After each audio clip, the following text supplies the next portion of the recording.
Hello guys, আমি চলে এসেছি বেথরাগড় জয়ন্তদার লেদে। দেখছো কাজ হচ্ছে, আমাদের এখানে সব ডিজাইনের কাজ হয়।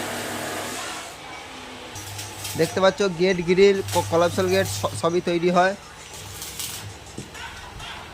এইটা তোমার ঢালাইয়ের পরমাণু তৈরি হচ্ছে, সব রকম কাজ করা হয়।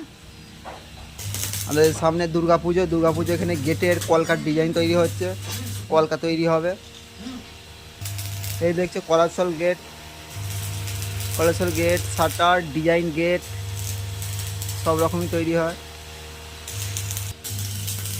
দেখুন এই একটা কলকা তৈরি হয়েছে আমাদের, আমাদের ডিজাইনটা এটা দুর্গাপুজোর গেটের লাইটের কলকা এখানটা তৈরি হয়। 900 টাকা করে এক একটা পিস পরে রেডি মাল, একদম রং করে দিয়ে দেওয়া হবে, ব্ল্যাক কালার করা আছে।